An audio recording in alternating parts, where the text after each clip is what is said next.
Muy buenos días. Iniciamos esta transmisión especial desde Canal Caribe y de conjunto con Cuba Visión Internacional, también Radio Rebelde y Radio Habana Cuba, para ofrecerles todas las informaciones desde el Palacio de Convenciones, donde sesiona el quinto periodo de sesiones ordinarias de la 10ª legislatura de la Asamblea Nacional del Poder Popular.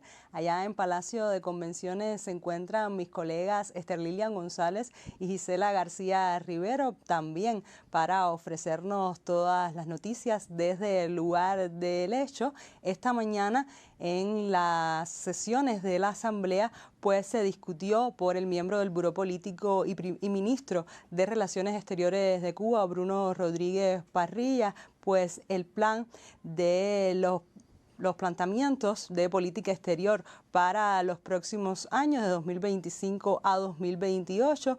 Estas sesiones se hicieron a puerta cerrada y ya a las 11 de la mañana pues iniciaba la discusión del plan para restablecer los problemas con el sistema eléctrico nacional. Ahora yo les propongo, antes de pasar a Palacio de Convenciones, pues repasar todo lo que aconteció en la primera jornada de debates de la sesión, que fue ayer miércoles, y con la presencia del general de ejército Raúl Castro Ruz, líder de la Revolución Cubana, y del primer secretario del Comité Central del Partido y presidente de la República, Miguel Díaz-Canel Bermúdez, inició este miércoles el quinto periodo ordinario de sesiones de la Asamblea Nacional del Poder Popular en su 10ª legislatura.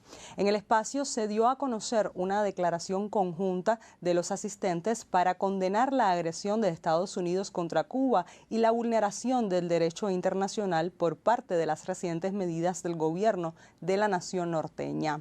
Asimismo, 18 nuevos diputados electos en diferentes territorios del país tomaron posesión en el Parlamento.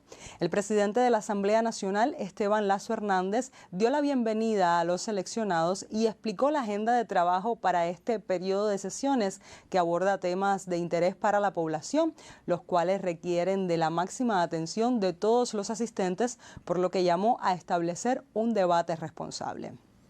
También en la mañana de ayer, del miércoles, el miembro del Buró Político y primer ministro Manuel Marrero Cruz presentó ante los diputados a la Asamblea Nacional del Poder Popular una evaluación del cumplimiento e impacto de las medidas del programa de gobierno para corregir distorsiones y reimpulsar la economía en el primer semestre del año. En su intervención, el jefe de gobierno anunció un incremento de las pensiones, medida que abarcará a más de 1.300.000 personas. Le invito a ver el reporte. Al intervenir en la primera jornada del quinto período ordinario de sesiones de la Asamblea Nacional del Poder Popular en su 10ª legislatura, el primer ministro Manuel Marrero Cruz informó que se aprobó implementar a partir de septiembre un incremento de las pensiones para quienes reciben hasta 4.000 pesos. Tal como se analizó en la pasada sesión de la Asamblea Nacional del Poder Popular, en el reciente pleno del Comité Central del Partido, uno de los temas de mayor sensibilidad es la compleja situación de los ingresos de los pensionados, asunto en el que se ha venido trabajando intensamente, puedo decirlo así, en buscar propuestas dirigidas a la variante de solución e incluso del financiamiento de cómo poder sustentar esta decisión. Y a partir precisamente de la definición de la fuente financiera, se aprobó implementar a partir de septiembre un incremento de las pensiones para aquellos que reciben hasta 4.000 pesos mensuales hoy, por concepto de edad, de invalidez, y para los que tienen pensión unificada. Nos referimos también, está aquella viuda, aquel viudo que ha heredado la pensión y también se benefician.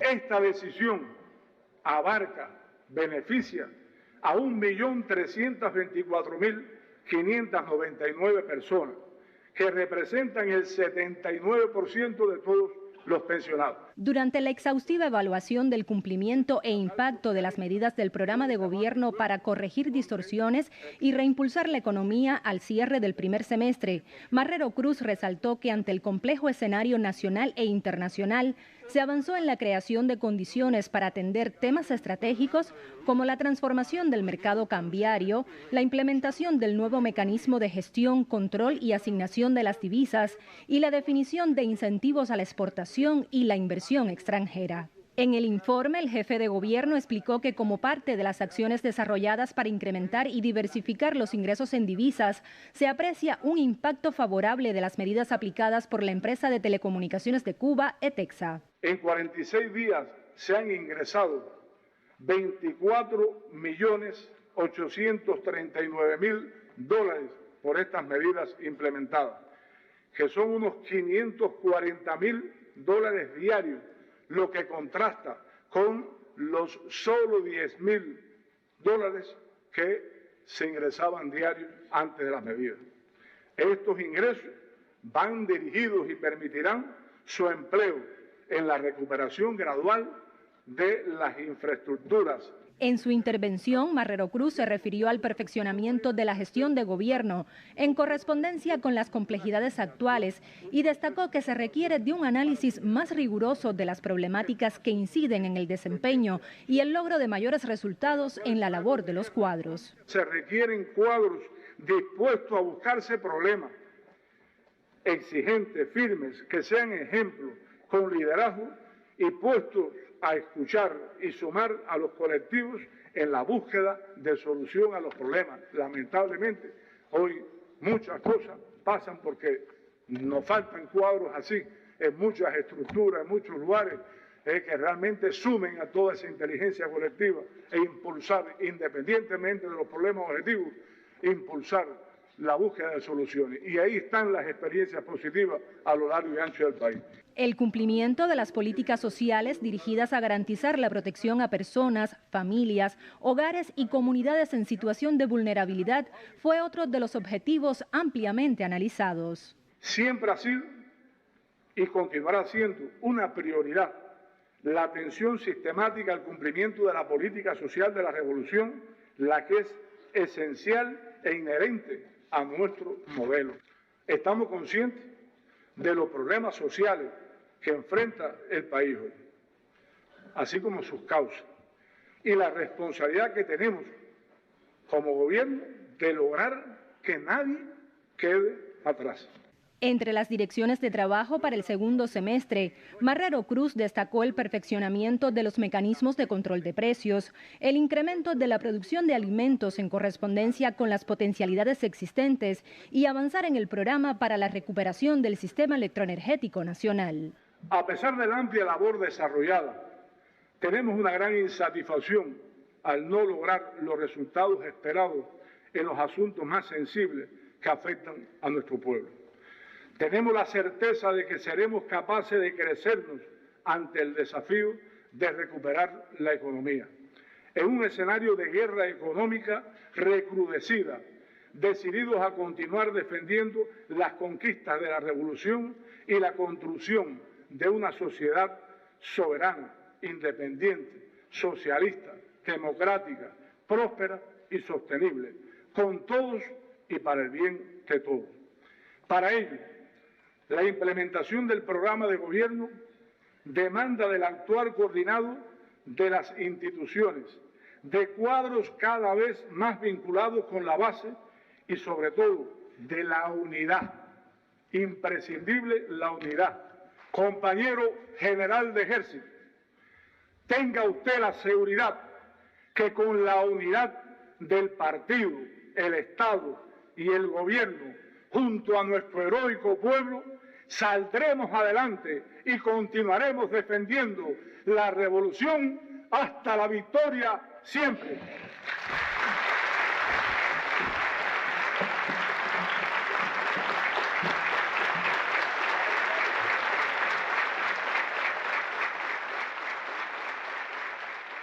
Tras la presentación, los diputados subrayaron la integralidad del programa de gobierno. Se han señalado a nuestro juicio de forma crítica y autocrítica cuáles han sido los principales avances que aunque son discretos y todavía no se traducen en la mejora de la calidad de vida de la población, a nuestro juicio también tenemos que decir, nos ponen condiciones más favorables para la implementación de un grupo de medidas que tienen un grado mayor de profundidad y también de trascendencia para la transformación económica de nuestro país. Lo esencial ahora es salir de la crisis y para ello debemos enfocar todos los esfuerzos, todo nuestro fondo de tiempo y todo nuestro personal calificado en ese sentido. Hagamos de nuestra economía una lucha de todo el pueblo sustentada en ciencia, la transparencia y la agilidad.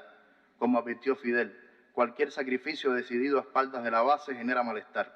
Lo que se consulta con el pueblo cobra una fuerza arrolladora. Ese es el método revolucionario. Trascendió en el debate la necesidad de generalizar las buenas experiencias y las soluciones innovadoras para superar las insuficiencias propias con la voluntad común de trabajar en el desarrollo socioeconómico de la nación.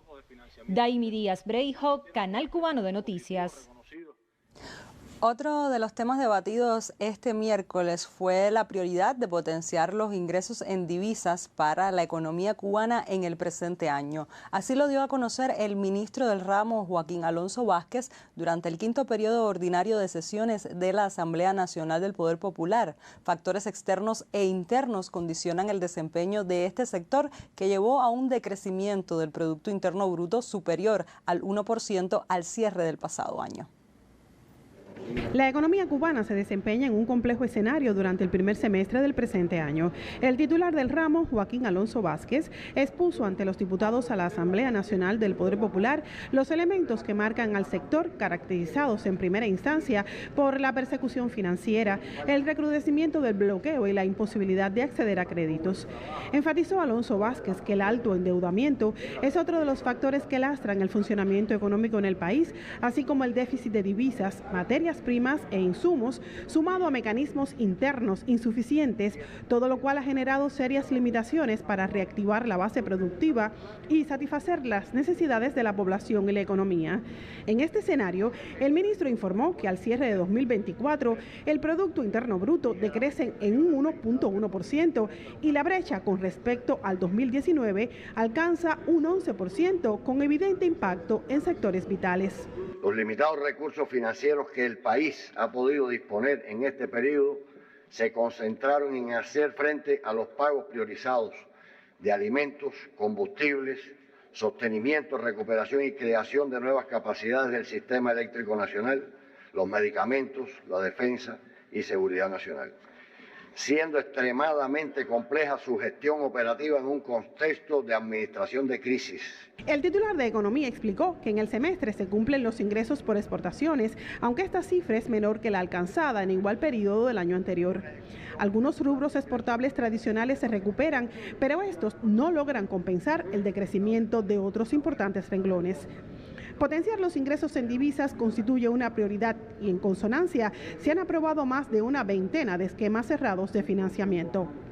Explicó el titular de Economía que la estrategia para el sostenimiento del sistema electroenergético nacional constituye un objetivo estratégico para el desarrollo del país, al tiempo que acotó que la inflación mantuvo la tendencia a la desaceleración, lo cual no implica la disminución de los precios. El análisis del periodo confirma la persistencia de un complejo escenario de guerra económica, donde se acentúan los riesgos y se recrudecen las amenazas y tensiones en las que se desenvuelve la economía y su conducción, demandando acciones contiguas que impacten en la recuperación paulatina. Para transformar esta realidad se han aprobado y se implementan estrategias y acciones para incrementar las exportaciones y los ingresos en divisas, gestionar el adecuado funcionamiento de esquemas en divisa aprobados, dinamizar flujos de inversión extranjera directa y la captación de remesas, identificando otras fuentes de financiamiento innovadoras, a la vez que se contengan los gastos corrientes y se pospongan inversiones no imprescindibles en esta etapa. A la par, se implementa un conjunto de acciones dirigidas a potenciar capacidades productivas, extraer el exceso de moneda nacional en circulación e impactar en el control monetario, fiscal y de los precios. Al referirse a las prioridades para lo que resta de año, el ministro de Economía y Planificación dijo que el rumbo lo marca el programa de gobierno para corregir distorsiones y reimpulsar la economía. En este sentido, destacó que los objetivos se dirigen a avanzar en el programa de estabilización macroeconómica, potenciar ingresos en divisas y la recuperación del sistema electroenergético, así como impulsar las actividades productivas, con énfasis en la producción de alimentos, un mayor aprovechamiento de las capacidades instaladas, potenciar la integración entre los actores económicos y perfeccionar los mecanismos de atención social. Rosana Thompson Casamayor, Canal Cubano de Noticias. También la liquidación del presupuesto correspondiente al año 2024 fue presentada por el ministro de Finanzas y Precios, Vladimir Regueiro Vale, en el plenario de la Asamblea Nacional del Poder Popular durante la jornada de este miércoles. Les propongo ver el reporte.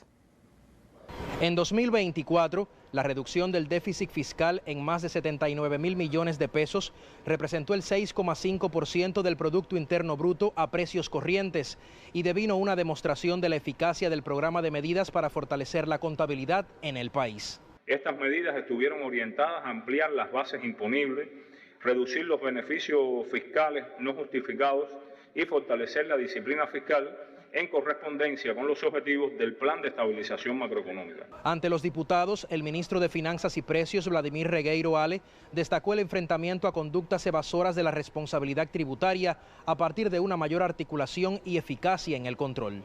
Mediante estas acciones de control fiscal se determinaron deudas tributarias ascendentes a 6.950 millones de pesos.